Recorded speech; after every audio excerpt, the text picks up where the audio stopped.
নমস্কার। ঠাকুরমা স্বামীজি গুরুদেবের শ্রীচরণে প্রণাম জানাই। শ্রী শ্রী রামকৃষ্ণ কথামৃত থেকে কিছুটা অংশ পড়ে শোনাচ্ছি।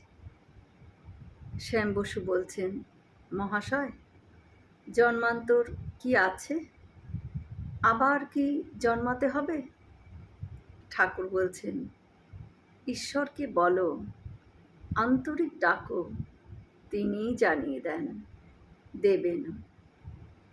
যদু মল্লিকের সঙ্গে আলাপ করো, যদু মল্লিকই বলে দেবে তার কখানা বাড়ি, কত টাকা, কোম্পানির কাগজপত্র সব। আগে যেসব জানবার চেষ্টা করো তা কিন্তু ঠিক নয়। আগে ঈশ্বর লাভ করো, তারপরেই তিনি জানিয়ে দেবেন।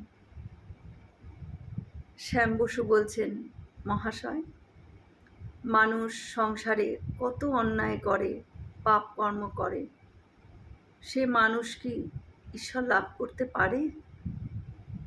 শ্রীরামকৃষ্ণ বলছেন, দেহত্যাগের আগে যদি কেউ ঈশ্বরের সাধন করে আর সাধন করতে করতে ঈশ্বরকে ডাকতে ডাকতে যদি দেহত্যাগ হয়, তাকে আর পাপ স্পর্শ করতে পারে না। হাতির স্বভাব বটে, নাইয়ে দেবার পরেও আবারও ধুলো কাদা মাখে, কিন্তু মাহুত নাইয়ে দিয়ে যদি আস্তাবলে ঢুকিয়ে দিতে পারে, তাহলে আর ধুলো কাদা লাগে না। ঠাকুরের কঠিন পীড়া, ভক্তরা অবাক।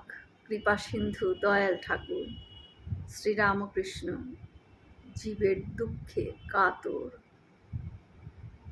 অহর্নিশি জীবের মঙ্গল চিন্তা করিতেছেন। শ্যাম বসুকে সাহস দিতেছেন, অভয় দিতেছেন।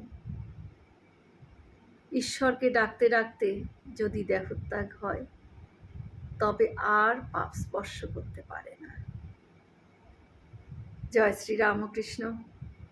আমরা সকলে মিলে একসাথে বলি, জয় মহামায় কি জয়, জয় ভগবান শ্রী শ্রী রামকৃষ্ণ দেব কি জয়, জয় স্বামীজি মহারাজজি কি জয়।